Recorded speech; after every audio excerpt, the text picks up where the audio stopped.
Pod Sounds Cool presents Content Jefe, the podcast that helps online business owners make better content and more money. Let's Jefe up. Veronica. Hey there, Steven. We're live. We're excited. We're very excited. We're so happy. We're so happy you're here with us. We're so happy we put all of this together on a Saturday. We are going through all of the pains and the struggles of a multi-camera setup here for a live stream. On behalf of you to help you kind of demystify all this stuff and see if it's worth it for your own live stream setups. So before we actually, what we're going to do though is we're attempting to do a podcast episode live. Yes. And many business owners and people of all podcasters of all types are really curious about the idea of live streaming and also repurposing that live stream as a podcast episode. Yes. And because when you're new to podcasting and you say you want to start a podcast, then it's not just buying a microphone and plug it into your laptop. Yeah. Sometimes the goals that you have for your podcast, the vision that you have for your podcast requires a little bit more technical setup. And you have in your mind like this amazing podcast with two people and all of this equipment. Yes. And then when you get into it, it's like auxilio. Yeah, it's kind of insane. Auxilio. Yeah, and that's what we wanted to. We're always putting ourselves through the test and test out all the different equipment, all the most popular and current equipment that people are using. And so that's what we're doing for you here, and we're going to talk about it. We have an episode planned. You can think of it kind of as a presentation. And this is kind of what we would recommend people to do if you are going to try to repurpose your live stream. And that's to actually kind of have a place where you interact with your audience, maybe at the first, and then kind of slip into a presentation where you're not going to do a lot of Q&A. And then after that presentation material, then come back for a little more Q&A. That way you can have some real good performance meat in the middle that you can give to your editor. So that's also what we're going to try to do in this. Yes. So before we get going, introduce yourselves. Tell us where you're tuning in from. It looks like there's 7. Well, let me I wanna start with introducing myself because. Then you should. If this is the first time seeing my face, I'm Veronica and I'm part of the Pod Sounds Cool team. I am the content marketing director and I'm one of the instructors in the different programs that we have here on the Pod Sounds Cool. I am the person that will push you into the world of content marketing and push you in front of your audience and your ICA. That's my job. Yes. And I'm excited to be here today to teach you everything that you need to learn when it comes to choosing the right format for the content that you're making. So hopefully you can make an educated decision before you start buying equipment and before you jump into this sometimes convoluted world of content creation. Because now audio is like getting into video and it's just, the lines have blurred so you don't. What's a podcast? What's content? What's a podcast? What's a video podcast? And which is wonderful, but. Should I do audio only? But you need me and I'm here for you. You need us. Yes, I love it. And go ahead. Sorry. So an announcement before we get into other things, before we get into recording the episode live, is that we are hosting a live workshop this upcoming week. It's April 25 and April 27. Thursday and Saturday. Thursday is at 7 p.m. Saturday is at noon. And this workshop is for aspiring podcast editors. The name of the workshop is Podcast Editing Pro. Launch your career as a professional podcast editor. And we're super excited about this workshop. It's been a while since we host a workshop. And if you know the Pod Sounds Cool, you know that we go above and beyond because we are educators and we just can't help it. Yeah. We can hold back when it comes to give you all of the tools and the skills that you need to succeed in the world of content creation and in the creator economy. So We're going to leave the link of the workshop so you can register. It's only $47 and you get access to our private community of podcast editors on Kajabi. You will have access for the community in the community for a whole month where you can ask us questions, interact with other folks who are interested in getting into podcast editing. Yes. A ton of resources, so you don't want to miss out. And some of our current editors that are inside of our podcast Edit Lab program. So it's a really cool opportunity. Yes. And it's Thursday again, Thursday, April 25th at 7 p.m. Eastern time. And then we're doing Saturday, the following Saturday at noon at 12 p.m. Eastern time. And that's, there may be homework in between those 2 days. Yes. So we also encourage, after you sign up for the event, you'll immediately get access to the community where we have some activities already. But one of the things we're going to encourage is that you actually download Reaper FM and you download some files and things so that you're ready for the workshop style event too. And we're going to do breakout groups, which is the first time for us. We're excited about. So we're going to be doing some experimentation inside of Kajabi too. So this is for you if you have been considering getting into podcast editing as a profession. If you're interested in launching your career as a freelancer and you don't know where to start, well, editing podcasts is a great way to start. This workshop is not for folks who want to learn how to edit their own podcast or how to launch a podcast. This doesn't go into the strategy of launching a podcast. It's more centered on those who want to edit podcasts for a living. Yes. Or edit podcasts as a side hustle. Yes. And because there seems to be a little bit of a confusion there. Well, there is, and I mean, it's understandable because you want to be able to edit your own podcast professionally, and there isn't any education out there for that. I mean, you have to DIY the education yourself. So it's tempting to get into, the best of the best programs and become like an incredible editor, but there's just not enough interest in us for the professional editor who wants to do that for their job. That's a different person. Yeah. Right. And so that's a totally different. It's a totally different, and that ambition isn't worth the price of the whole program. And also we get into marketing and business and concepts building your own business that you may not be interested in. But, exactly. We have you in mind. But I did want to say, I see that there's 7 people hanging out right here, and I would love to know where you're from, what your name is. You can say hi here in the chat. Thanks so much for joining us on, if you notice, we were a little bit late, and that's because we were going crazy with all this equipment. A little bit. Yes, and that we're going to get into that in this presentation near the end when we talk about workflow and some tips that we have if you're going to do live streaming, sort of 2-person co-hosted podcast style, and you want to have all the bells and whistles where you have, a camera switcher, 3 different camera setups, and all of that. So it's going to be really fun. We're going to get into it. And I realized, we probably didn't need the intro music to the podcast until now because we're going to get into the podcast, right? But yeah. So tell us where you're tuning in from. Otherwise, what do you think? Should we hop right into it? Yeah, let's do it. Who's going to do the intro for the episode again? You. Me? Oh, boy. You're doing the intro. Okay. I'll see how I can do with this. So wish us luck. There's some really cool information here. And please stick around till the end. We'll be here to answer any questions that you have. And if you do have questions during this process, now's the time to drop them in the comments, and we can respond to them here I should be as well. singing better. Yeah, maybe get more into character. I'm wondering if there's going to ever be a time for me to use the monster effect on my voice. or even This robot sound is pretty cool. But this is the Rodecaster Pro has these things, and I think they're pretty amazing if you really want to really take your to the next level, and beep Veronica out because she's always swearing. So I always swear like a sailor. She swears like a sailor. I'm very proper.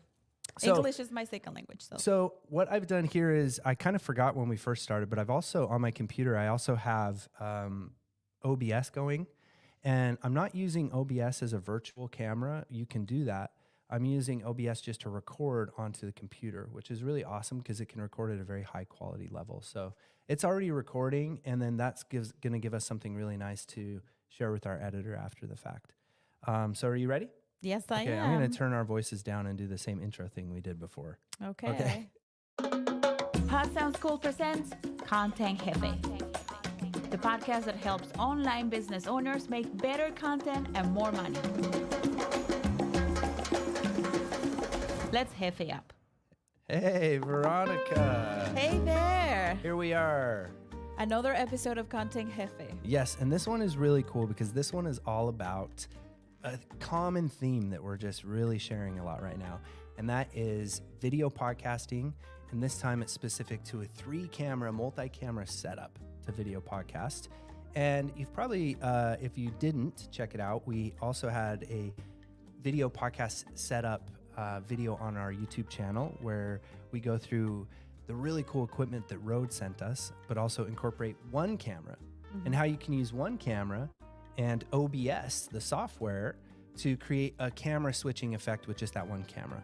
That's maybe a more simplistic approach to what we're going to teach here. Yes. But in this episode, we're going to break down video podcasting, live streaming on YouTube, and multi-purposing kind of multi-camera setup all at the same time with a 2-person co-hosted podcast setup. So there's a lot of keywords we're after here, a lot of juicy details we're giving. And this is a topic that has a lot of little nuances when you're thinking about video podcasting and also all of these little nuances of gear and everything, you know.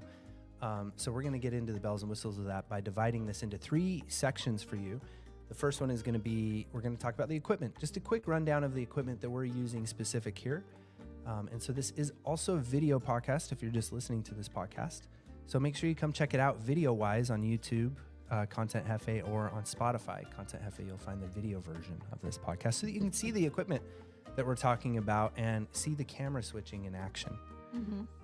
Because what we're attempting to do is switch between 3 cameras, have fancy things going on in terms of audio. So an audio switcher with audio mixing capabilities, so you can hear this background music that we have going on.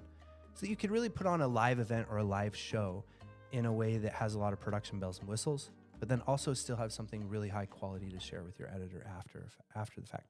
So that was a very long intro. Veronica, how are you holding up after that?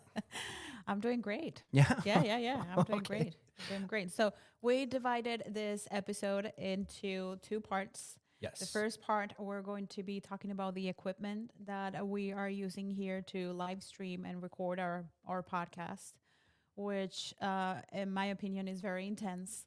And I am not technical. I don't have the technical training to do all this, but I was following along and I was helping to set all this up. And I've been, paying attention, all these, Veronica, you've been with the Pod Sound School for You've 5 been years. doing gear Like, can you review learn? videos and stuff too. I mean, you know your stuff. Yes, Uh-huh. I do. I do my stuff, but this is pretty intense. Then in the second part of this episode, we're going to be talking about from the strategic point of view, from the content marketing point of view, who is this kind of a setup for, what is good for, is this something that you should be implementing? So we're going to go into all of those juicy details. Yeah, and if you do want to implement this, we're going to leave you with some tips and some tricks and maybe a reality check, so to speak, with a lot of the equipment with this kind of a podcast setup. So with that, and it looks like I'm always activating thumbs up features and things on live stream. So with that, how about a little exciting music to bring you into the first part of the episode? Yes. Yeah. Hey, there. Very cool setup, said Claudia. I actually snuck in that. Monster Voice 1, 2. There you go. So pretty cool on the fly audio mixing there with the Rode. I was dancing. So see? You see? This is the good thing about going live. This is the good thing about live stream is that you get to show your personality. There's no editing, so Yes. whatever you say is It's what's out there. coming So out. be careful. Yeah, and also it's cool because being in headphone land, as I like to call it, is a really different experience. And that's a question that people ask a lot is like, do I have to wear headphones when I'm podcasting? And no, you don't. But when you do, and especially when you have music and stuff, it like brings out the childish version of you. It like makes you feel your voice. And also over a period of time, if you did it long enough, your podcast voice would start to change. Stop. It would start to change. So So let's look. oh, sorry. What was that? That was a fart, a juicy one. That was a juicy one. I think the farts that are like a little more, that's a better one. And we're to gonna pick. get like, how is he farting? No, he's not, and I'm not. We're gonna get into like how is he playing those sounds Uh-huh. live. Yeah, we are Uh, going to get into that. So But all this looks very complicated, but we're here to simplify it for you. We're going to go slow. We're going to walk you through each piece of equipment that we are using. So, just try to keep up and don't get too overwhelmed. You Yes. can rewatch this episode. You can or listen to this episode again. It's going to be on the Content Jefe channel for you Yeah. to go and watch it again. And let's start with I don't know where I don't know where to start. well, that's good. You're the expert. I think that's where it's at though. Is like, because Veronica, you get the boxes and you're like, okay, Yeah. now what? So I mean, like, because it's different for somebody maybe who's been playing with cameras and electronics and all the doodads for years. And that's what I've always loved about you in the Pod Sound School mix is like you're there on behalf of the person who's new to a lot of this stuff. So we can test stuff with you, and it's so valuable. So do you think this is something if you were doing with maybe another co-host who was at your same level of expertise, is this a setup that you would attempt to do? Absolutely not. I think I would be seeking professional advice. Yes, And yeah. And it's just because I there's would so be- many, I would have an audio professional here. there's helping too me with it. many moving parts, right? Yes, there's too many moving parts. However, that doesn't mean that I could not learn. Mm-hmm. I can learn, but it will take me some time to learn it, and it will take the help of a professional to help Yeah. me troubleshoot all this, because it's not only to plug in the things where they're supposed to be plugged in. Mm-hmm. Like I can do that, but then the setting up, that why is this not working, and then knowing why the audio is not coming through, why the video is not coming through. Yeah. That's where the professional expertise comes into play. And, and that's also where a lot of the headache can come into play, and a lot of unnecessary like tension between you and your co-host can come into play, and then all of a sudden what started as this really fun, project where you're going to have a fun studio that you're going to make your podcast and your content in. Now it's just stressful, and it's like, so we want to like maintain a level of like peace and stress. And that's why we always recommend, if you're brand new to podcasting, to start with audio only. Don't get the cameras into the mix, because when the cameras get into the mix, then you have to deal with lighting, you have to deal with what you're wearing, and you also have to deal with scene composition and setting the cameras up. And then those are also more inputs into your computer. When you get multiple cameras into the mix, it's even worse, because now you have to worry about 3 different backgrounds behind you that the cameras are going to pick up. And then also you have to have like a camera switcher, which means you have to have somebody switching the camera. And with a camera switcher, I think that this... Hold on. So you're starting with the camera switcher? So Let's start with, because I think, let's start with the basics.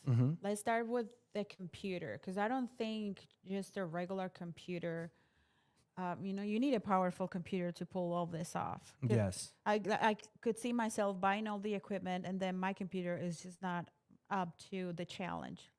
What is your advice when it comes to... So that's awesome. That's the best place to start. So I was getting ahead of myself. Let's back up, and we'll start with the computer, and then we'll go with every component that gets plugged into the computer. And we'll start with audio, and then we'll go to the video. So computer, audio, video. So the first thing with the computer is, yes, you're going to need a computer that has some power to it, just speed, like RAM specifically, even though the new Mac computers have a new technology of RAM that's kind of interesting and fun. But in the RAM terms, you want a computer that has at least 32 gigabytes of RAM, I would say, at least, to run this kind of a thing. And also, if you're planning on editing the video after the fact, it's going to be really important to get up to that 32 gigabytes of RAM minimum, so that you can edit without the processing. I mean, it can take hours to process a podcast episode if you want to edit it properly. All of these reasons are reasons, again, to get people on your team and to have an editor working with you. And it'll be a theme in this episode. Like if you're doing a setup like this, you want an assistant. So that's the thing, just 32 gigabytes RAM. That's it. It could be a PC or a Mac. It could be a laptop. It could be a desktop computer. It doesn't matter. Desktop computers are very popular for people who would also likely be interested in this type of a setup, or people who are a little techie already, right? And it's also not only to handle the things that are being plugged into it, but also the different software that you're using at the same time, right? Yes. So exactly. I have OBS recording this, and then also I have this being streamed as well, the same output. But the other real concern there is internet connection as well. And with internet connection, you're worried about upload speed as much as you are download speed, because we're uploading to the server all of this video footage to StreamYard. So we want to, and we're using StreamYard. So that's the other thing. You can use a streaming software. So as far as the applications on our computer that we're using, because we have the computer, right? We have OBS and then StreamYard. And that's it. That's all you need. You actually don't even need StreamYard. You could go directly into YouTube. StreamYard's cool though, because it records it for you, which is a fail-safe if OBS goes down. And it's also cool because it allows you to like bring comments on, like I just did with Claudius, who has some wonderful comments. He even said, I thought you were freestyling to the beat when you were reading the comment. And also in terms of the only, he says, rage out on your co-host when things aren't working is the only solution. Yes. Yes. I just don't see like how else. How else? How else do you cope? You just have to rage out. Yes. Somebody has to take it. But see, I was able to bring Claudius's comment up onto the screen, and that's cool, and so the more little interactive bells and whistles you can have to your live stream, the better. And live streaming is a lot of fun. Yeah, that's my argument towards it. So computer, there we are, right? Computer, 32 gigs of RAM minimum. You're going to need some software. You can choose streaming software like StreamYard. Now we move to audio. With audio and getting professional audio, we all need an audio interface. And most of us don't even know what that is because it's built into everything. Our phone has one, the computers has one, and the USB microphones have one. But we need something that turns our voice into digital stuff for the computer. And so you can get a USB microphone. And if you're podcasting, it's thought of as an audio first, kind of audio priority medium. It always has been. So your audio needs to be really on point. So that's why I'd say it's like get started with audio first. Get that in the bag and make sure that you sound really crispy and delicious and that you sound really good, and then incorporate the video. But the audio, that's why also, we can't just be using our phones. We've got to use a microphone, that's part of it. And that's part of what kind of makes it a podcast too, not just the conversational style, but also the sound of somebody being this close to a microphone, and also the whole thing. And even on the content, when you see content like on social media, short media and stuff, when you see somebody with a microphone and headphones, it has this different feeling to it. Yeah, they're podcasting. Yeah. So in this case, we are using the Rode, and this is the Rode Duo. We did a video on it, and it's really fun. It's what's allowing me to do kind of audio mixing and have some kind of music going on, which is nice. It can be really fun for segments. And then also it has, sound effects that it came with, like crickets and people applauding. All really fun stuff, especially for segments, co-host material where you're constantly like joking with each other, or if you're like me and you like potty humor, you can put in a fart or something. And I always like to sneak farts into my content. But and if you go throughout our content over the last 5 years, you'll see a lot of tricky little squeaky little farts. We know that there. One is just not. That one came out with a juice. Vengeance. Yeah. Ooh, it was a Hershey squirt. So the Rodecaster is like this, also kind of complex, right? But it has all these different features. And again, we're going to get into it. Is that really necessary for you? Claudius says farts never get old. Yes, exactly. You are giving Stephen a lot of validation, Claudius. My grandfather said that to me. He said, it doesn't matter how old you get, farts will always be funny, So maybe that's why I'm holding on so tight. So then the Rodecaster is an audio interface. So we have two microphones. And in this case, they're the Rode microphones. You don't really have to get precious about your microphones. So many of the microphones do such a good job. Microphones, there's so many awesome ones. They do sound different on every person's voice. You can get into microphone collecting. But they all sound pretty good on both female and male voices. They all sound good with multiple frequencies. These ones are great. The Pod mic, awesome microphone. The Shure SM7B is the classic, arguably most popular podcast microphone. The Electrovoice RE20 is visually a really cool podcast microphone. Also, fun fact, they like to stick that bad boy inside of kick drums. So get a podcast microphone. You need 2 of them. We both have headphones as well, and those headphones are being plugged into the Rode. Now, you could also plug your headphones into any audio interface that you'll get. Even your USB microphones, they have a place to plug your headphones into them because they are, in fact, an audio interface and a microphone in one thing, right? So that's the gear as far as the audio goes.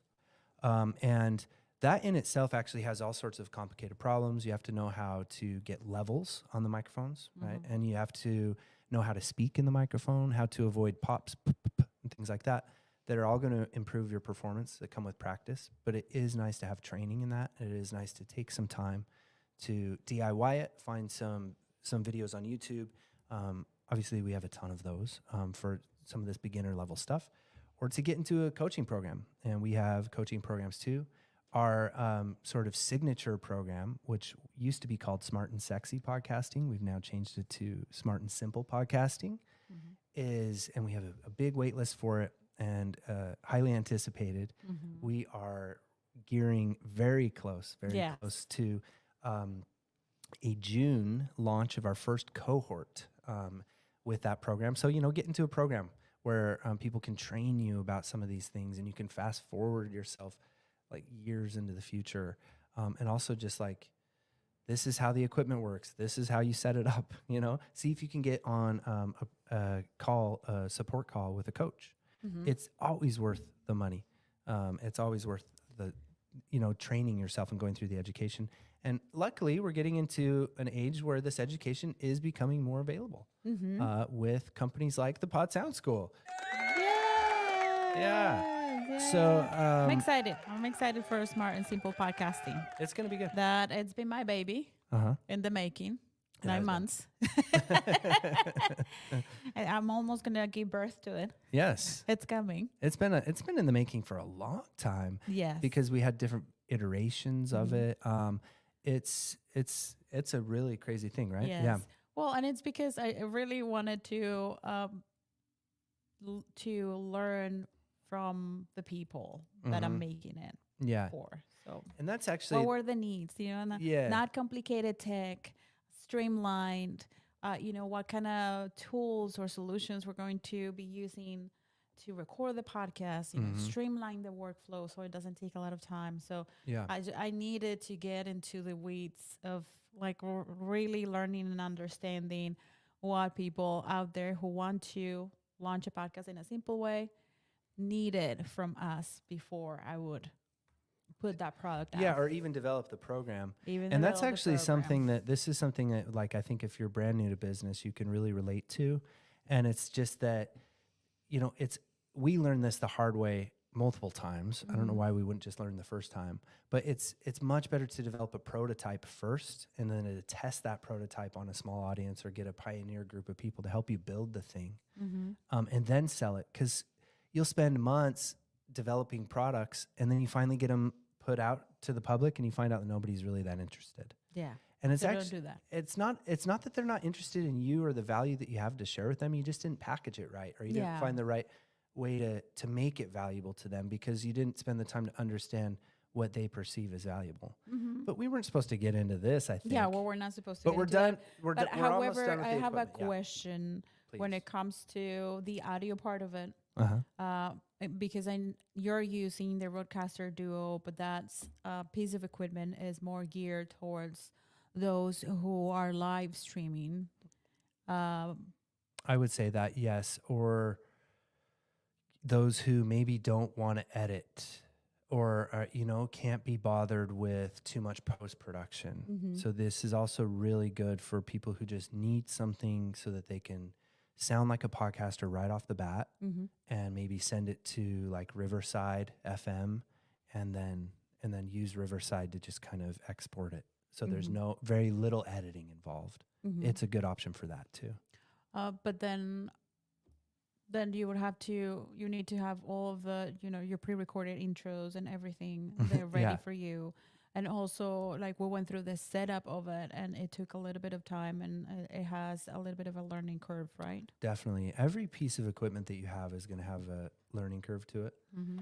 And the sooner you can just jump in and feel uncomfortable and pull your hair out on that thing, the better. You know, you just have to be uncomfortable and know that feeling stupid is part of it too, Mm-hmm. because that helps a lot.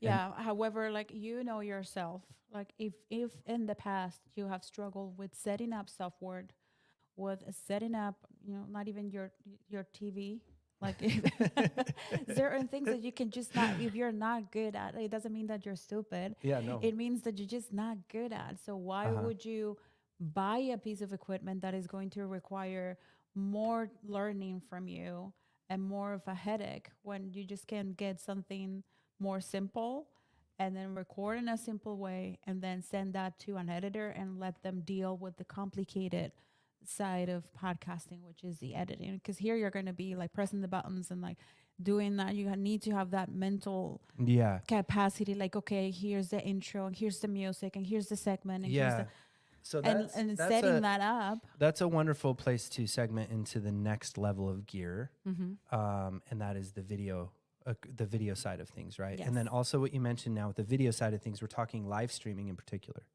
So let's quickly break down, if we're looking at like just one camera shot and say we're managing that. So we have our microphones set up really nice on our computer. They sound good. Now let's turn toward a camera and we just have the one camera, and that's great. If you weren't live streaming, you just press record on the camera. But the problem that you're going to run into, even with if you're just recording and not live streaming, is the SD card on the cameras are only going to record for a half an hour. And it's pretty common for us to get talking and just not want to be interrupted with the camera shutting off. So for that reason, even utilizing something like OBS on your computer that can record the camera's output at a really high quality, utilizing that is really good for podcasting. So I really would recommend trying out OBS. It's free to download. And I just downloaded it for the first time like a month ago, and I was kicking myself that I hadn't learned about it earlier. And so we need to be like kind of willing to try out new things that make us uncomfortable and just jump on downloading the free version of new things and just try it real quick to determine if we like it or not. So I think I got a little off track. It's okay, but when you come to, if you're going to address OBS later in the episode, I have a question for you. Okay. So yeah, getting off track there, to get back to the switchboarding stuff that Veronica was talking about. She said that you need this certain kind of mind for it. It very much is similar to, I kind of, I guess, relate everything back to music because I'm biased, but it's like playing the guitar and singing at the same time. It requires sort of two different parts of your brain. And so if your brain works really well for that, maybe if you're mathematical and musical and you like the way things work that way, then it would probably work okay. Because you need to be able to improv. You need to be able to press the buttons and switch the cameras without it kind of interfering with your performance. And that is what we're going to get into later, is like, is all of this going to take me away from the real purpose of why I'm podcasting to begin with? Is the reason I'm podcasting to look flashy and fun and have this huge production? Or is it because I'm really trying to get my message out, trying to connect with my audience, trying to raise awareness or build my influence? And so I would argue that it's more important for us to get a better performance from our podcast host, to get them really into talking and speaking, than it is for the fancy bells and whistles and a big 3-camera setup. So I got ahead of myself there, but I just think it's important to, yes, understand it takes a certain kind of practice, a lot of practice and even a certain kind of skill or a way that a mind works to be able to be the switchboardy person. But there's an easy solution to that. Just get an assistant. Because look at all this fun equipment I have here. If you're watching this podcast, this would be great if you have a camera switcher and a person who's they're looking at your assistant. You can call them a on-set technician or your whatever fun position name you want to give them, but bring them onto set and schedule your podcast episodes. You can even do a few at a time, while you have that assistant there. And, but we're also talking about the live streaming element of it as well. But the thing about live streaming, and we'll get into, I think we're about ready to pop over into strategy, obviously, because I'm pushing. Oh, what about video? The video portion of it. You're right. I kind of so what's plugged into the camera switcher? The camera switcher is right now the one I'm using is the ATEM Mini Pro or ATEM Mini Pro. I pronounce it ATEM. I don't know. Maybe Atom. Maybe it's Atom. Ateem. I don't know. Could be a lot of things, Veronica. It could be a lot of things. Bravo. I don't know why you'd be clapping about that. But. And if you're stressed because you think that you have to keep track of all of the names for this equipment and all of the references and all of that, no. You don't have to. You don't have to. No. We'll add all of that to the description of this episode. We will, definitely. And this episode, we'll leave it here probably for today to the playback live. And then it will be taken down here on our YouTube channel and reposted to our Content Hefe channel. So, and with a slightly edited. Not edited too much because we have all this music going on and all these sound effects going on. That's something you have to consider if you are going to have music going on that, that's going to make it hard for your editor to cut. Because you feeling that? I do. So let's talk about the video. Let's talk cameras on us. Oh, let's start with the switcher. The switcher. I want that on my voice. It's confusing me. I think it should be on your voice. Well, I feel excluded. You are excluded, but I guess let's just make it over here. Sorry. Is it a little alien? I don't know what it is. I'm sorry. I love it. And I'm here all lame and I know you don't have boring. any juice on your voice. How boring. So A ver.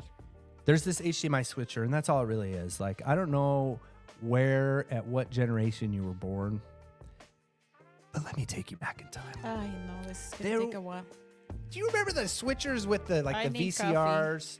There was VCRs. There was and you had your cable box. You had your VCR, and you had like your Nintendo or your Sega Genesis.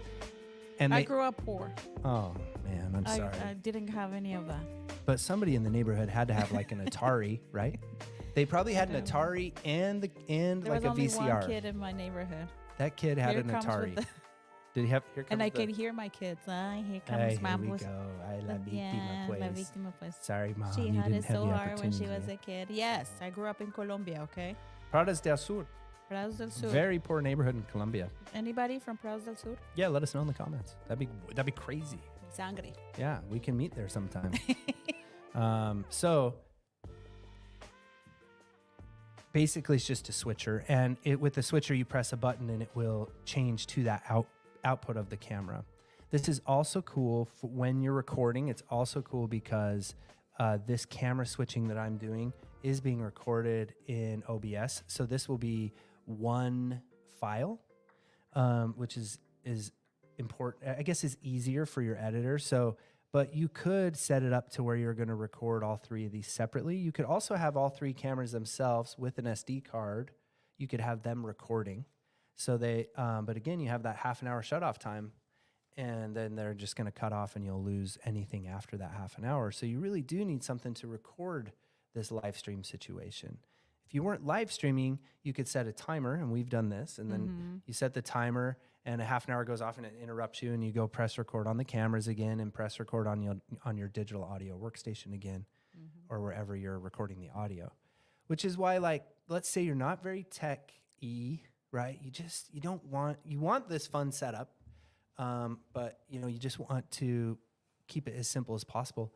And that's where we're always kind of deciding, and we have this decision to make between quality versus efficiency of workflow.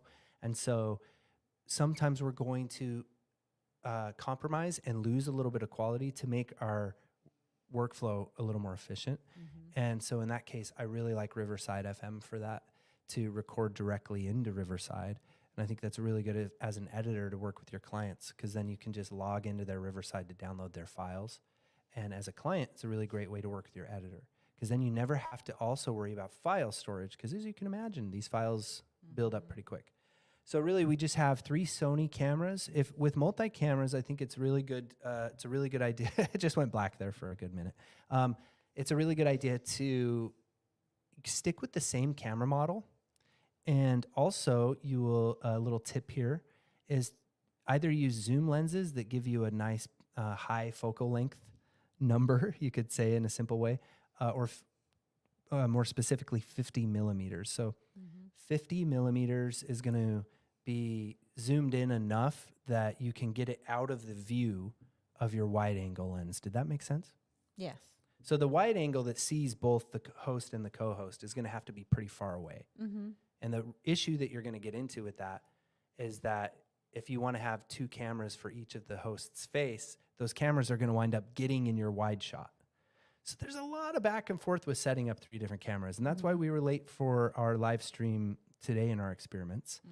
But we were okay with being late to illustrate that point, because we're doing this as an experiment, is that it's going to take longer to set up than you think it is. And you're going to have to like move things around a lot until you get it when you're working with 3 different cameras, because then there's like things behind you. Like even right now, I wish that we could have worked on this background behind me a little bit better, you know? And actually on me, the camera in this particular episode, I'm on a 35 millimeter lens because we only have one 50 millimeter lens. So you can't, we can only get so close to me. And, you know, if you go up higher too in the millimeters, 50 millimeter, 85 millimeters, a really good one, or a zoom lens that can go all the way up to 85 or even 100. The camera can be farther away, the higher the number gets. And also the higher the number gets, the more blurred out the background gets, which is really cool to know, because that blurred out background gives you that cinematic look and also gives us this feeling of professionalism. And it's just because we never really see the authentic, real blurred out thing unless we're seeing stuff that was filmed on a really cool lens, camera lens. And that's really kind of the power of using these cameras, right? So we want good Sony cameras that allow us to attach or detach lenses. And the go-to for that right now is the Sony EV10, I believe is what it's called. E10, Sony ZV-E10. Again, the links Veronica mentioned will be in this episode's description. That's a cool camera. And then, you know, the advice we always say here is to spend more money on the camera lens than you do on the camera body. The lens is always going to be beautiful and delicious for years to come. And then as new Sony camera bodies continue to come out, you can continue to upgrade your camera later. And so the ZV-E10, I believe, goes for around $800 US, which, yes, we get into steep territory here. But I also, we are also firm, at least I know that I am, maybe I shouldn't speak for you as well, Veronica, that like professional equipment immediately raises your perceived authority even, right? So if people see you on with kind of more advanced or just really nice looking cameras shots, they immediately have a different perception of you. Yeah, definitely. I believe that. You know, with the iPhone and, you know, with TikTok and the ability for you to make short videos on the platforms directly and, you know, on Instagram, then there's this thing that, okay, then I can live stream my podcast with my co-host to YouTube, Facebook, and LinkedIn with my phone. We get that question a lot. Yeah. Can I streamline my podcast live using my smartphone with my co-host?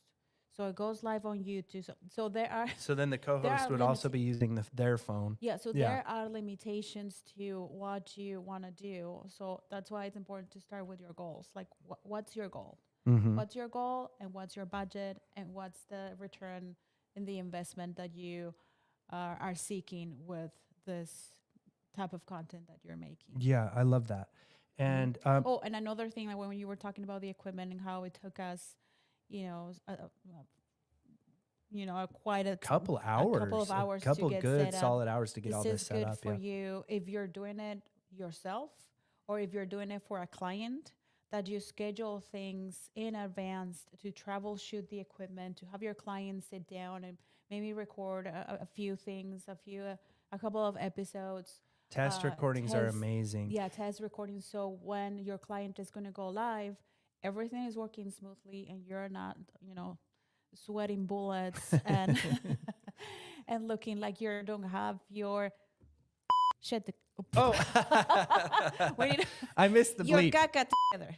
Oh, Is a It's bad caca. word? Or not? Damn, It's caca. I missed the bleep. It's caca. That would have So- been so good because you gave me the signal. You're like, I'm about to swear.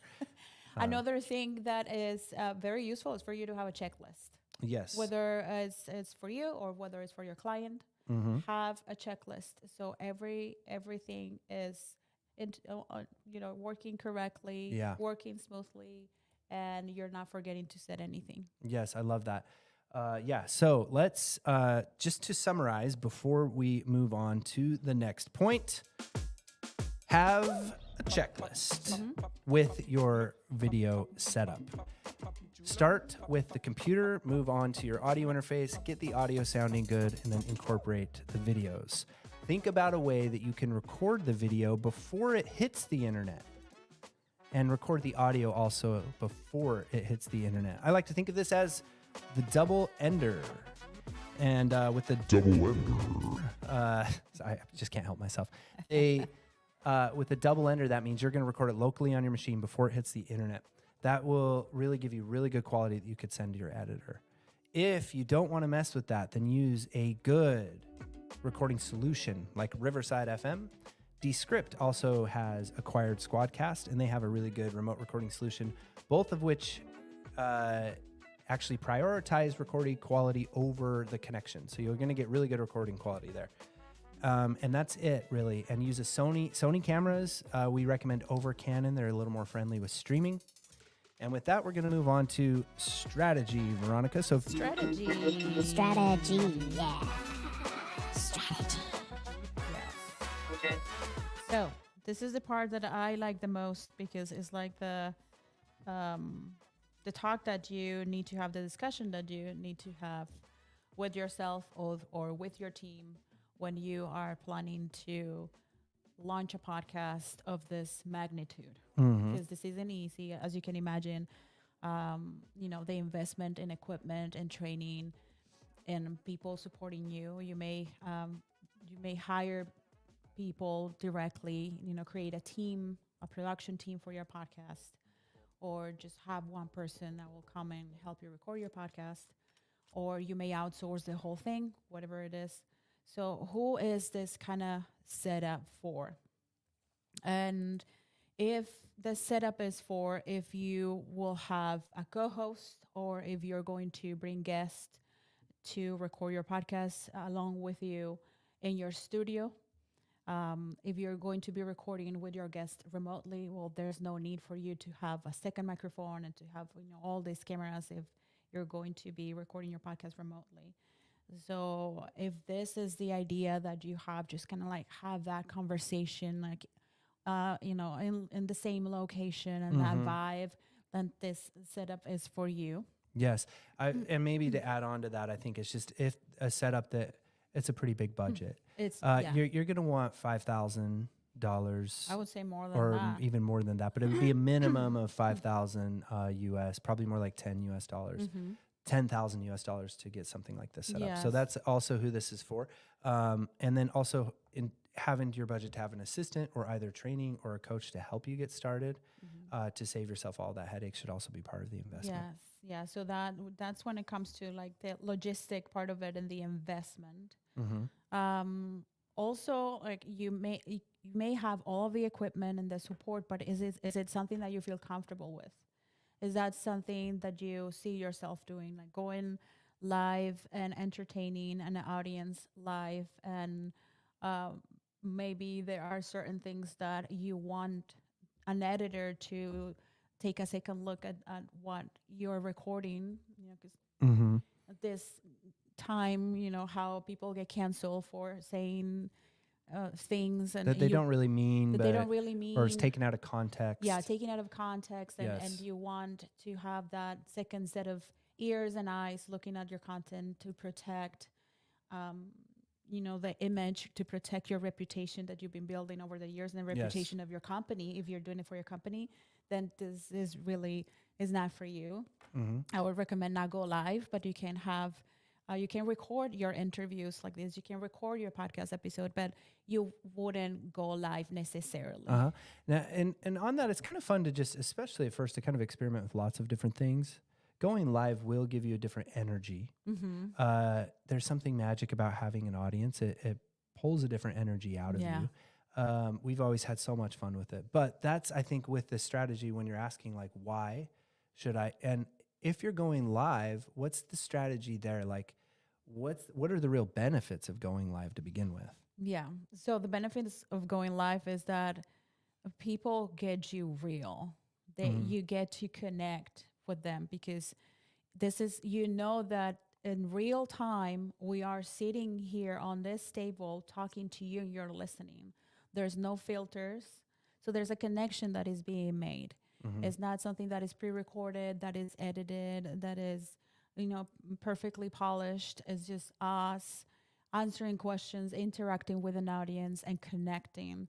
So this type of content is really affected when you are trying to build your audience. Yeah. Because audience can only be built through connection, especially if it's an audience of people who like to engage with you and who show up every week. You can have a dormant audience, which I think many YouTube creators have a dormant audience. They just watch your video. They may subscribe to your channel and then they don't come back. Yeah. But this interaction really builds an audience who is right there with you and excited to tune in every week. Yeah. And that sort of brings me to one thing to consider a lot. And that is, again, this is what we sort of got to the beginning, where what we recommend doing is setting a segment for Q&A.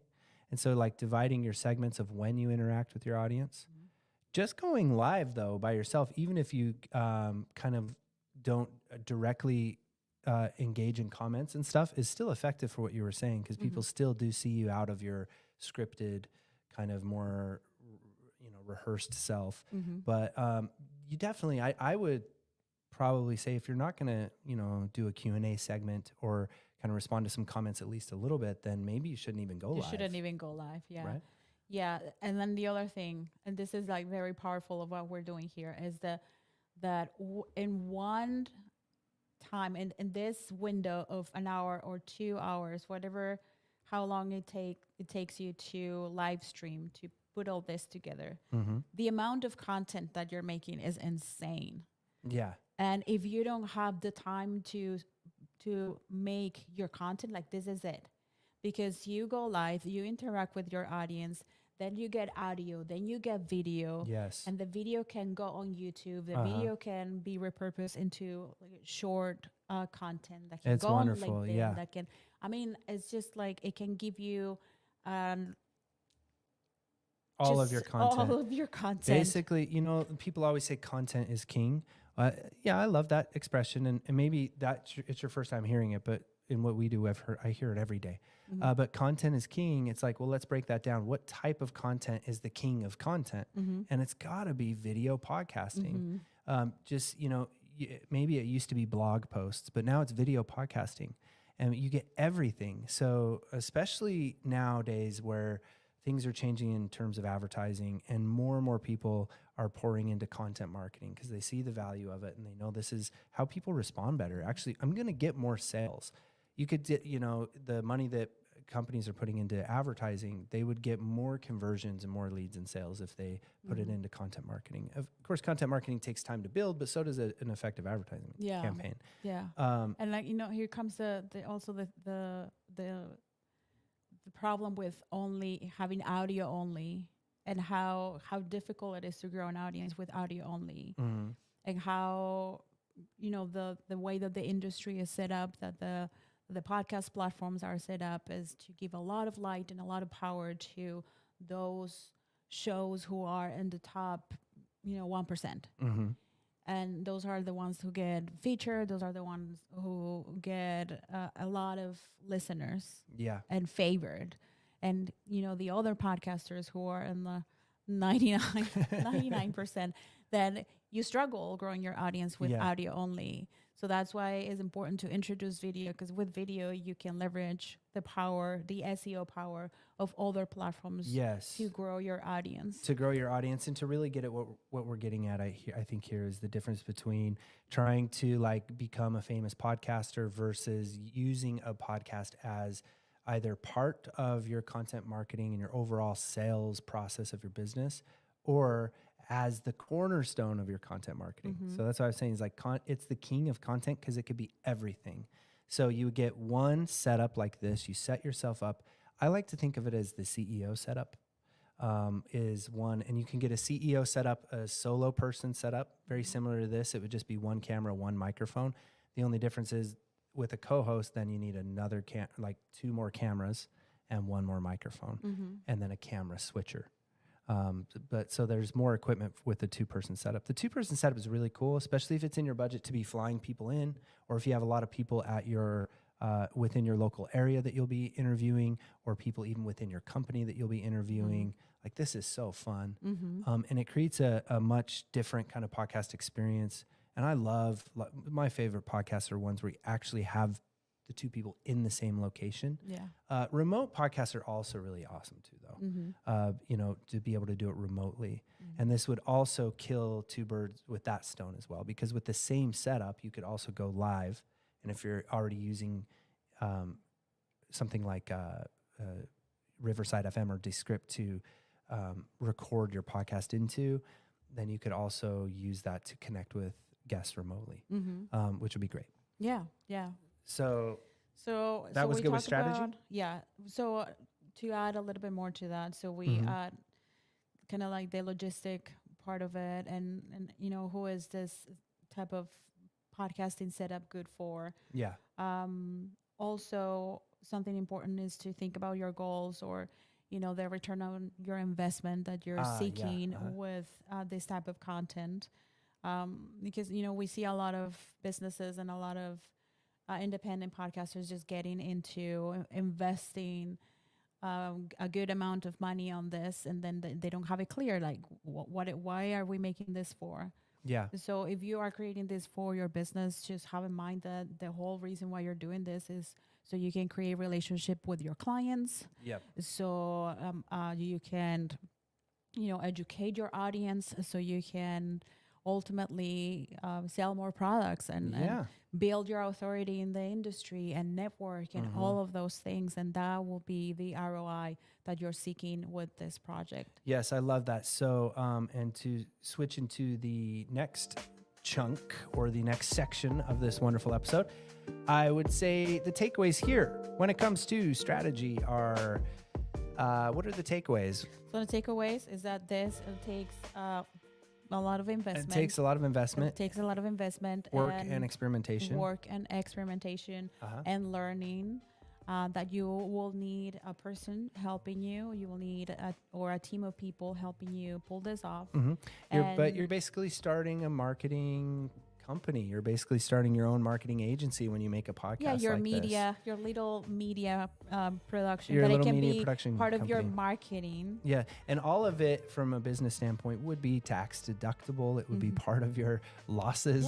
Yes. It's how you're marketing your business, right? And listen, we were listening to a podcast episode, and like they raised a good point and a good concern is that, you know, if you're investing all this money in Facebook ads that are not converting for you anymore, or maybe you're part of the Fortune 500 company, like why not? Maybe you're watching this this live stream. Come on, you might like, be. why are you investing all this money in like TV commercials? Well, like, you know, audiences are switching to this type of content. They are. Well, they want to gain and build trust. So the takeaways as far as what this content can do for you, what podcasting would do would be build influence is the big one. And so you're basically raising product awareness. You're raising awareness for your business. And that is also, you could put into that lead generation. So you're capturing leads. Then the other big one, and this is one that people are all up about with podcasting, that is nourishing your relationship. So we know that in marketing, you need to build your know, like, trust factor. So you want people to know, like, and trust you. That would be perfect for a podcast for that. And then as far as, again, that lead capturing stuff, you can also get your vertical clips out of this. You can get newsletters, blog posts, emails, and, newsletters, and as well as like all of the different content you need for all the different platforms. It can all come from one video podcast setup. Yeah. You can set up your studio, you get your CEO setup going on, and then you kind of set it up and keep it that way so that, and this goes into sort of the workflow tips to finish this episode up. As you set it up and keep it that way, so you can schedule, and once a month or once a week, you could do like 1 day a week, maybe 2 days a week, max, because we don't want business owners doing any more than that. Once a month, you do 4 or 5 days where you have interviews scheduled, and you kind of just cram in, and it becomes your favorite part of those days because you get the right training, you get people to help you in the right way to where this isn't such a headache that it gives you meltdowns, emotional meltdowns, that it doesn't cause tension, that you don't, how was it that Claudia said it? He said, rage out, that you don't rage out on your co-host, and that you don't build tension, and you want to keep the vibes in your creative space, positive vibes. And remember why you're doing this is the other takeaway, which is, and then the other big takeaway I forgot is networking. It's huge. How many times when you listen to a podcast, and especially if like you're listening with your significant other, your friend or something, do you say to yourselves like, this is amazing. We just said it last night. Like, where else are you able to sit in on conversations like this? And so powerful the messages that can be shared in podcasting. Well, that same kind of like, wow feeling comes from how else are you going to get people, the big people in your industry and the people that you admire, to give you an hour of their time to talk with you about stuff that you're really interested in and to basically coach you. And you see so many really powerful business owners and also business personalities like who have built a following for themselves and also authority for themselves by rubbing shoulders with and interviewing so many people in their industry. So that's also an immediate potential. So there's no other type of content that allows you to get started and in a very short, relatively short period of time to immediately have a perceived sense of authority, to become more influential in your industry, to have a platform to be able to actually interview anyone you want to interview in your industry, and to also generate so much content. And then the final takeaway is you need a podcast editor, and you are likely going to need someone on set to help you. Maybe that person could be one and the same thing if it's somebody that works with you locally. So what do you think? Yeah. Okay, good. Yeah, it was great. And, if you need somebody to help you to get all set up, here we are, the Here Pod we Sound are. School. we can do this for you. We can help you. We can train you directly. We can train your team. Yeah, we work with can- CEOs. We work with 7-figure, 8-figure CEOs directly, one-on-one. And like we mentioned, we also have our Smart and Simple Podcasting Coaching Program coming out. It's our first time as a coaching program in June. You can also take the free mini course that sort of gets you prepped for that coaching program. And you go to podcastingsmart.com for that. And while you're there, sign up for that free mini course, podcastingsmart.com. We'll leave all the links for that in the description below. And all of the equipment as well. And follow Content Jefe. Yeah, follow Content Jefe. And until next time, Mira. Jefe up. Jefe up. Amigo Jefe. Oh, I need like hip hop. Amigo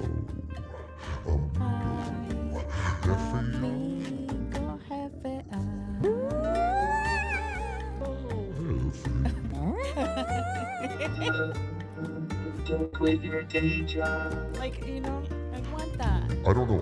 Next time, I will figure out how to put this on your voice.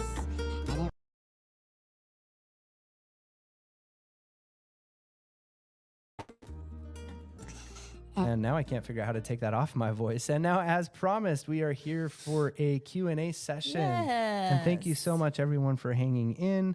I know that there's been some conversations going on in the... Mira, we have 6 people. Yes, it says 8 here. So let us know. Yeah. If you have any questions updated. at all, let us know. Why is it black? And we will respond. It probably just... it just turned black because I turned it off for okay. the episode's over. I don't know. It was a choice. This one here from Claudius. He asks, is someone switching your camera now, or do you have it set to switch when someone starts talking? So I don't know how to set a active camera switcher, and there probably is a hack for that to where it like recognizes who's talking. Cállate, sí. There probably is somewhere, but I wasn't able to access one. So no, I'm doing it with my hand over here. And that's what I was saying. I've just sort of like kind of trained myself to do it. Sometimes I've noticed when I am camera switching though, like I'll just leave it on me, like over here, and I'm like while Veronica's talking, or vice versa. When I'm talking, I'll just leave the camera on Veronica, which probably people would prefer anyway. But so that was a good question. The camera switching can really, take some time. What are you guys talking about here? He says, if you're an introvert, you can potentially still network without leaving your house. Yes. Yes. That's the part that we like. That's the part that we like the most. Mm-hmm. It's so cool. The networking you can do as an introvert, also the confidence you can build as an introvert, where you can even start. I mean, it's amazing. And as far as like now you're getting into like the personal benefits of podcasting. Hi, I love your content. Porsche says, hey, Porsche, the drummer.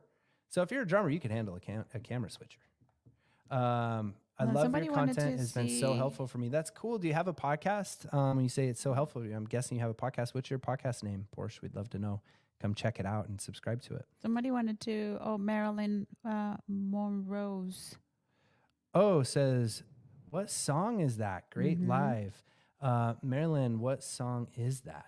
Let me see if I can figure that out for you. I'll switch it over to Veronica. You can talk for a minute while I figure that out. Okay. So that was fun. That was really fun. It was a fun experiment that we did. We don't go live as much as we would like. As much as we'd like, yeah. The Factor Catcher podcast says, I look at all of your videos to help me with our podcast. That's awesome. That's awesome. That's what we're here for, and we're really trying to make that's why we make all of our videos, is to help you. So do you have a video podcast? We'll have to come check you out and subscribe. Yes. And we'll do that. And then somebody, what switcher do you recommend? So we have the Black Magic. What was it? Yes, the A10 Mini Pro. The A10 Mini Pro. And we order it on Amazon Prime, yes. Yeah, and with this, we didn't mention it in the episode we were going to, and then I forgot, but there's one of the big problems you get with this setup with multi-cameras is the HDMI cables. Mm-hmm. So you'll have to have your camera settings set to 1080i, not 1080p. 1080i it stands for integrated, and then 1080p is progressive. Basically, integrated has a different technology that is lower quality output. It's still 1080p dimensions, but the pixels are divided in half, if I'm not mistaken. Mm-hmm. So it's easier for that information to go through an HDMI cable. So when we first got set up, I wasn't seeing anything. Like we had 3 cameras set into the A10 Mini, and I didn't see anything. It's because we didn't have the camera set up properly. Mm-hmm. So you'll have to experiment with things like that. But there are lots of different camera switchers, and I imagine they're all pretty good. What I do love about Amazon is the reviews and being able to see other people's experiences. That can kind of help you in your purchase decision. Black Magic is a go-to company. Lot of products, really great customer service. So you're safe with anything you get from them. Black Magic also is responsible for DaVinci, which is a really cool free video editing software you can get. Black Magic? Mm-hmm. Oh. And Black Magic also makes some really amazing cinema cameras. I mean, they have so many cool products. But the A10 Mini is one. So a very reputable company. And this particular switcher, the A10 Mini Pro, was a few $100s. Mm-hmm. So it's a little steep, but totally worth it. Really cool. And you could actually have up to 4 cameras with this thing. Thanks, Claudius. It's a labor of love. Music still playing. Oh, yeah. We have music playing in the other room as well. Music playing everywhere. So I never found out what song that was. Hold on. I think I know. I think I can find it. I believe the one you're talking about, there's 2 of them. One of them was called Poppy Beat. This is Poppy Beat here. Go ahead. Hi. Come to a poppy beat. I don't know why, but this Poppy Beat is just like, it's in my soul, you know?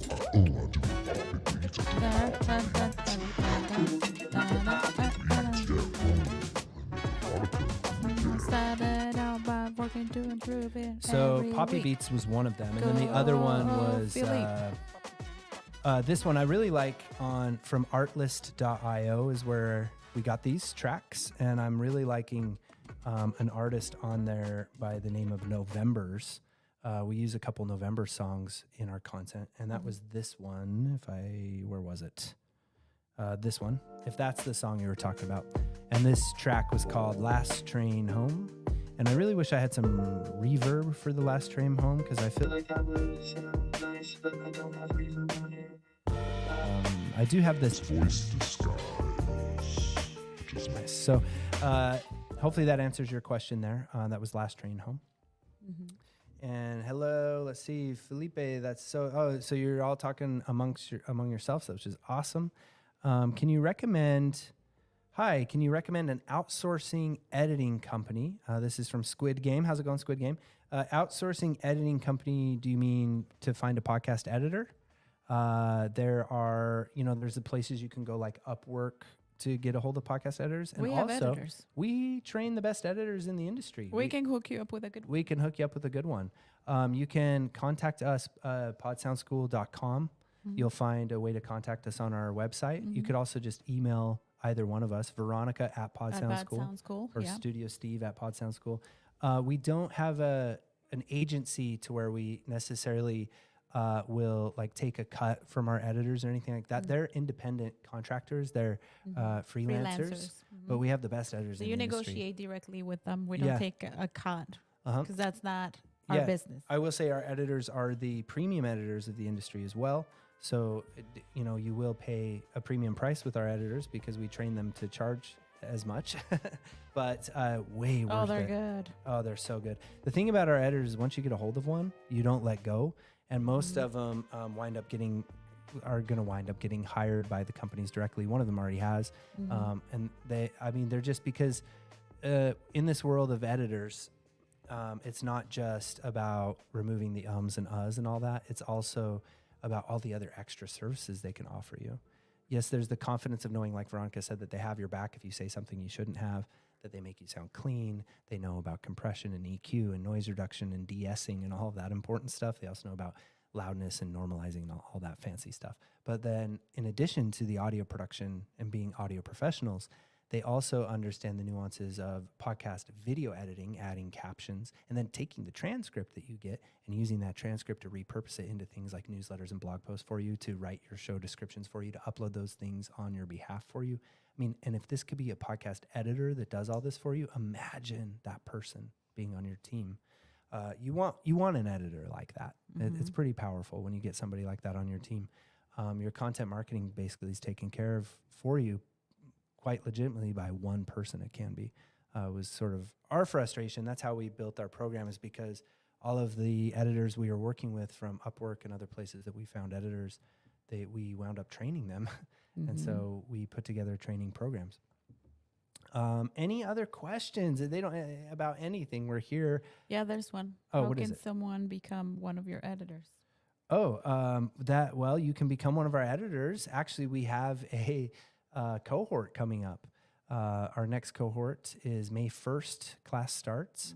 And you can go to podcastingsmart.com/edit-lab. It's called the Podcast Edit Lab. And it's specifically for podcast editors, but we also get into video podcast editing as well. It's a 12-week coaching program. You're guaranteed to have a paying client within those 12 weeks, or we return your money.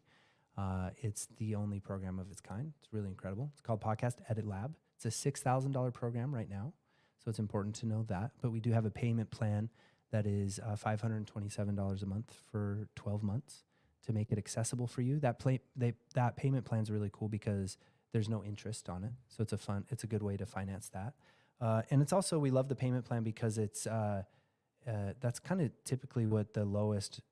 That's what you're going to get paid from one client, would be about $500 a month. So it pays for itself within 3 months, which is fun. You can find out more information there. And also, we do have a 2-day workshop coming up for podcast editors, and that is going to just fill you up with everything you need. and also let you know if you're right for our program or not, because we'll be covering at the very end of the 2-day workshop, we will get into our program a little bit and introduce you to it. You'll also be in the community where we actually work with our editors in our coaching program as well. That's a $47 program, and we're going to give so much in that. And that comes out April 25th, sort of a marketing event for our May 1st cohort, trying to get some really exciting editors. Yeah, maybe you into can that drop cohort. the link. Yeah, the link, I don't know if you can drop links here or not, but podcastingsmart.com/workshop. Let's see if it pops up in there for you. It does. I don't know. You might have to do the https://www whatever for it to really open up, but it's podcastingsmart.com/workshop. And that's to sign up for our workshop, April 25th, 2-day workshop with some homework in between, some fun. We're going to be experimenting a lot in there. Let's see, what else do we have? Thank you. I appreciate your help. You're very welcome. Please go live more often. Thank you. Thank you. I'll look into that. A lot of, I don't know if you see any. Okay, so, how can me become one of your editors? Yes, Claudius, come be one of our editors. Because, see this, I was qualifying you to be one of our editors to see how you reacted to this. And and you passed the test. You passed the test. You passed the test, Claudius. Yeah, it's truly a transformational experience, and it's a wonderful way to crack into and to get into the digital world that we live into, the attention economy, the creator economy, this new place that we're at. And what's really exciting about it is that what starts as being a podcast editor, like I said, immediately starts to grow into being a video editor. You start stacking your skills. You start building assets and creating a real viable business for yourself. And you can, right out of the gates, you can start making $50,000 a year very legitimately with that 12 weeks of training, which there's no other vocational program that offers that kind of a promise, which is why it's such an amazing program. And we love it. We have 2 cohorts that we're actually working with right now. Still very small, intimate cohorts, so you get a lot of attention, and you spend half the time, well, actually more than half of the time with me on the, a lot of the weeks with me on the editing stuff, and then you spend 3 full weeks with Veronica on the marketing stuff. Marketing and client acquisition. Yes, which is really I think that's such the powerful part of that program, and it's because you could be the best editor in the world, but if you don't know how to prospect, how to articulate your value, how to put together a marketing message, and how to reach out to people and how to find clients, and then also keep those clients happy, set those clients up to make referrals, all that fun stuff, we make it really accessible for you and realistic for you. She makes sales fun. Yes. And she makes it realistic. Yeah. Because why not? Because why not? Why Because it not? can be fun. Why not? Yeah. Uh-huh. It's all about the mindset. Really, it's all about how you go into those negotiations and the way that you think about the sales process. Yeah. Which, in my opinion, if you allow me to, If 'cause I allow feel you so to get- passionate yeah, about it, it's just an interchange of value. That's what it is. Like you're just providing your skills, and somebody is willing to pay you a certain amount of money for your skills because they don't have the skills, and it would take too much time for them to learn the skills, and they have more money than time. Yeah. So it's just an exchange in value. It's an exchange in value. And You have to get good at articulating your values so people understand what is it that you do and what is it that you bring to the table and how you're going to alleviate a little bit of the stress that they're going through, or help them reach a new level. Yeah. Claudia says, I edit podcasts and videos now professionally, so it would be great to work with you at Pod Sound School. So I'll definitely sign up for the workshop. I find the client finding part is challenging for me. It is. Yes. And it's scary, challenging. And also hopefully you're not undervaluing yourself, because it's so easy to do that. Yeah. For so many years, I was charging just so low for my editing services. It was insane. And it's really easy to do. And like Veronica was just saying with articulating value, it's about understanding how truly valuable you are. Like I said, like if you look at in terms of CEOs, business owners, people who are really getting into podcasting, they have big budgets. Mm-hmm. And Veronica said they have more money than time, a lot more money than time.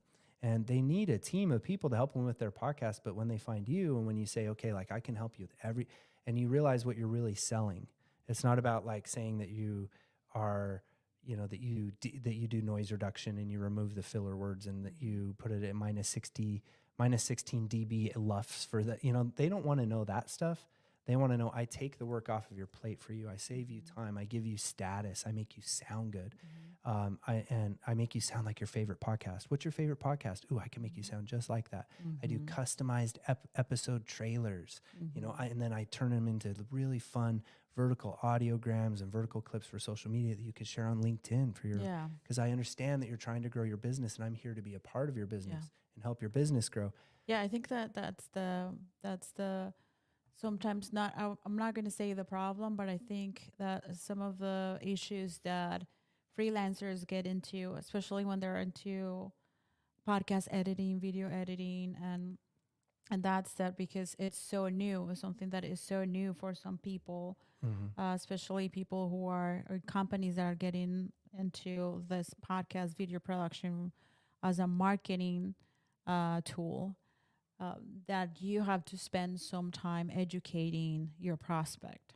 And it seems like a waste of your time because you're not getting money. It seems like this is going nowhere, but it's just part of the deal. It's just part of being a freelancer. It is. You have to educate your audience, because when you educate your audience and you create demand for your services, if they don't understand what you do, then they're not going to see the need for your services. So you kind of have to educate them and help them see that they need you, and help them see the benefit of having somebody like you involved in their project. Yeah. And then also, I just love that though. And I think that just makes me think if you were talking for a business owner who may be thinking about starting a podcast, that's what's so much better about content marketing versus advertising is it will actually last longer as an asset for you. Advertising is just kind of it's a different type of content, right? Like if you're making an ad, it has to be catchy and quick, and you're not going to connect with anyone in an advertisement. People will actually go out of your way by principle not to buy your product. There's people on YouTube that advertise to me and I'm like, I will not buy your product by principle, and so it's like, but what I mean by assets though, is these podcast episodes, they wind up staying on the directories. They wind up going to YouTube. All of those clips that go to LinkedIn, that go to Instagram or TikTok, all of those become this like stream of really valuable content that works for you when you're sleeping. And so you're actually building assets and building an influence for your business with every piece of content that you post too. And so, but as from the editor's standpoint, understanding that about your clients is one of the keys of understanding your real value. Because like, think about what you're really giving your clients. It's intense. It's immense. If you're able to not only help them edit their podcast, but help them publish it to the directories or help them make little social media clips and share those clips on social for them. It's incredible. So with that, if we have any last questions, there's another drop question them right here now. from the Factor Catcher podcast. What is the best place for my autistic son to start a podcast? We were thinking Spotify because of the easy editing tools. Yes. So if you are going to, the easiest way for him to start a podcast would be with an app on a phone, on a smartphone, and that would be Spotify for podcasters. It will be so fun for him to record his own podcast. Very easy to do. Yeah, but that's going away really soon. Yeah, I was going to get into that. Oh, okay. Yeah. So it will be a good practice for him, just to get a few episodes out and for him to be able to to listen to his episodes. Like how exciting on Spotify, right? However, Spotify announced earlier this year that all the recording tools and the app itself is going to go away starting June. So June. People won't have the ability to record on Spotify for podcasters anymore. the business model is turning into more like a podcast host, Yeah. and you will still have the ability to record, but not on the app because now they're integrated with Riverside FM. Yes. But from now we're in April. From now till then. From now till then, But he also, can record. Yeah, he can record. I would also think that Descript could be really cool. Descript has a free version as well, and Descript works really well for pumping out any kind of podcast you want to pump out. So you can record directly into Descript. You can record with your computer camera. You can record with, if you have a Mac laptop and a Mac and an Apple phone, you can use the feature that just uses that as a web camera. And we've done a video on that was fun. And then of course you can plug in a nice camera, plug in an audio interface. I'd say, a USB microphone to start off with. And I know that you've already been podcasting, so you can already help them in the equipment category, but get them on a podcast microphone with some headphones, definitely, because that's really fun as well.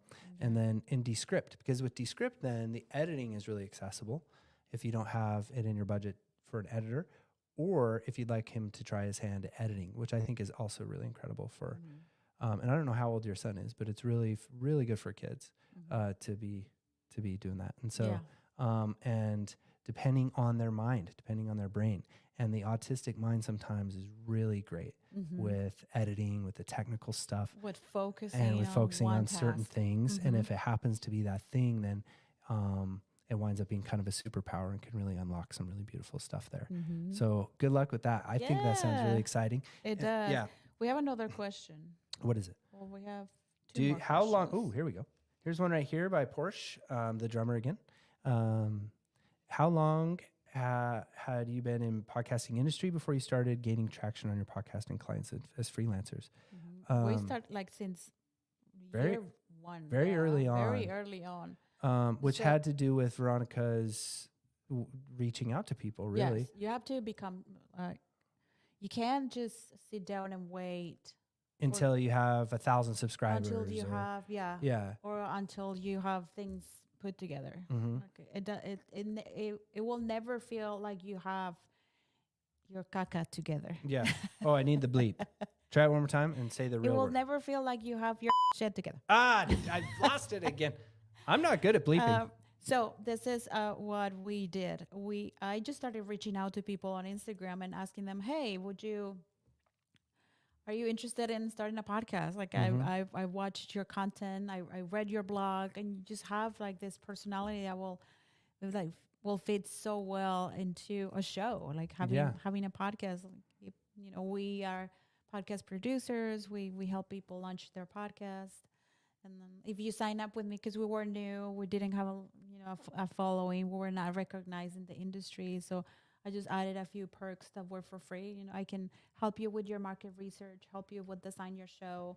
And then that's what we did for our first client. Pretty much we enroll her for free. And then she started paying us monthly to edit her podcast and to manage her podcast. And things like that. So you just be proactive, reach out to people, make it a goal every day to send a proposal, to have a prospecting. You could have a golden hour, like they say in sales, like just a prospecting hour where you just reach out to people. And there's lots of things people do. If you're brand new, you could mention that you're brand new and say that you have a free test run. We usually try to discourage our editors to do things for free because there are things that you can do.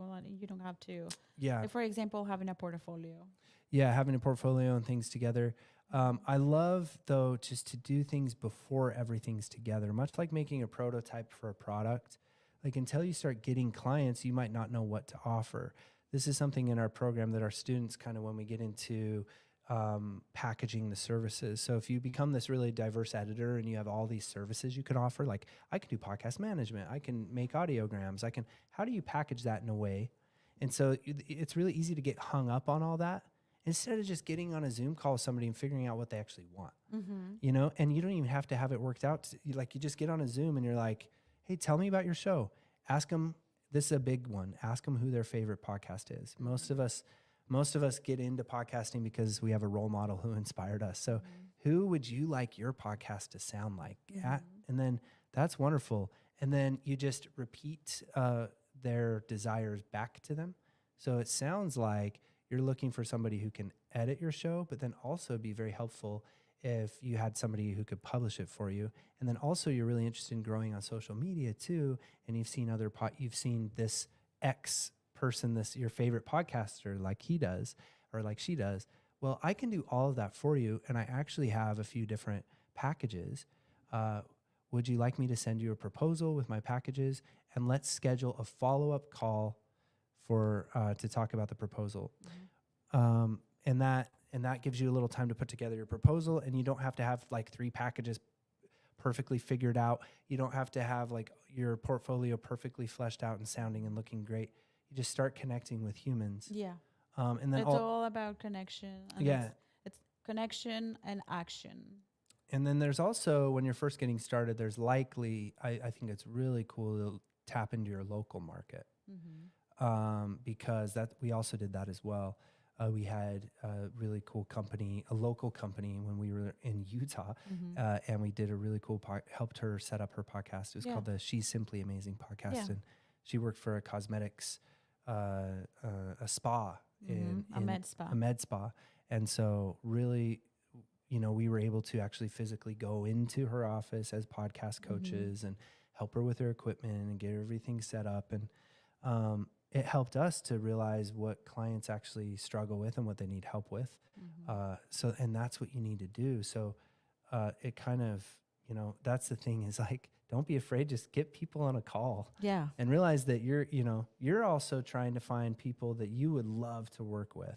So you're qualifying them too. So when you get somebody in a call, it's not just like, oh, I'm just going to, make you sign off on, like try to please you and make you sign off on my worth. And it's like, no, I'm actually looking for somebody who, anyway, I don't know. We could go on and on about the sales stuff. Yeah. Let's see. Because it's exciting. This one is, do you have a preferred podcast hosting provider? I use Audio Boom right now, but I'm always open to trying more new, more effective ones. Audio Boom, we haven't looked into it as much as some of the other ones. But with this, Well, a podcast provider will be like a podcast host? yeah, podcast host, yeah. We really love Buzzsprout as our Buzzsprout go-to and one. RSS.com. And RSS.com. Audio Boom, I'm not sure if they have. For me, it's just one particular, when it comes to a podcast host, one particular feature that I'm really looking for. I'll have to look into Audio Boom because we haven't looked into it enough for me to answer that question. And I'm not going to try to do it right now. But the one feature to look out for is, can you place dynamic ads? Because I think that's one of the best features of an audio provider or of a podcast hosting site. A lot of podcast hosting sites, none of that I know of other than Spotify, support video. And so now the strategy with knowing that we're all going to kind of eventually get into video podcasting, even if we start audio only, you should be thinking of, I am going to have an audio only podcast that's available on Apple and available on all of the, Overcast, Pocket Casts, Amazon Music, YouTube Music, even where people are listening just to the audio of it. But then I want to have it available as a video podcast. So you could very easily just go to Spotify for podcasters because they do that. You get the video podcast there, and then they help you to publish, or they help you to share your RSS link with all of the other audio only podcasts. So then why would you even need a podcast host? Kind of becomes a question if Spotify for podcasters does it. And there's solid answers to that question. And one of them is dynamic ads, and then some of the other features. Some people find that they get much better customer support. The embed players. The embed players. The embed players are a big one. The embed players that come from Spotify aren't that good. Not a lot of control. Even if you know some extra HTML stuff, that's not really going to help much. You get better embed players with the podcast host for sure. And just maybe more of a sense of ownership, like that you actually own your content somewhere else. And those dynamic ads are amazing. They allow you to pre-record anything and place it at the beginning or the middle or the end of your podcast episode. And that allows you to immediately start monetizing and selling your ads. we have a client we're working with right now has a big sponsor, and he just barely started his podcast. Mm-hmm. A big sponsor. You'd be insane. And it was probably because he sent out an email. Mm-hmm. That's all it takes. It's like Yeah. send If out you an don't email. ask, the answer will always be no. And so, for example, if you had the ability to do a dynamic ad like you have with Buzzsprout, and we'll use our client as an example. He's in the agricultural industry, so he could reach out to John Deere Tractors, which is his sponsor, and he could say, hey, I have this podcast all about agriculture. Like, would you want to sponsor it? Yes. And then you can negotiate for, this many $1,000s a month. I'll put one of your ads at the very beginning of my episode. And all of my episodes, my whole back catalog of episodes for these 2 months of our ad campaign with each other, they will go on that, And so it gives independent podcasters the ability to monetize, but then business owners, it gives you the ability to pop in a little announcement if you have an event coming up, or maybe you're making a big change in your company that you want your audience to be aware of. Really cool feature to have that dynamic ad placement. What do you think? I'm talking a lot more than you are. And now I'm feeling self-conscious about it. I need to. Robot voice.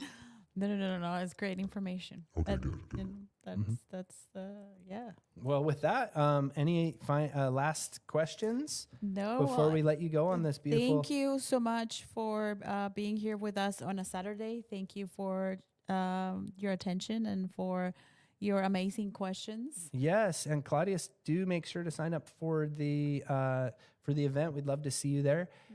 We were doing a lot of events like this on YouTube, but now we want to see your faces, and we want to get to know you more. The parasocial thing's fun, but it'd be great to get to know you more and actually work with people one-on-one. So in the community in Kajabi, where we're holding this 2-day event, we're actually going to be sharing the stage with everyone in the event, and there's going to be breakout groups, and we'll actually get to know you a little bit better and spend some time with you over a few days.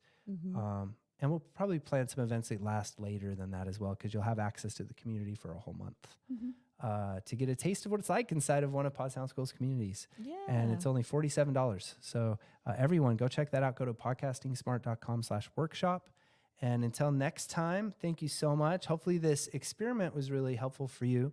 This experiment is also, we're going to kind of be putting out a video here on our YouTube channel, Pod Sound School, about 3 camera setups, more specifically in the form of a YouTube video.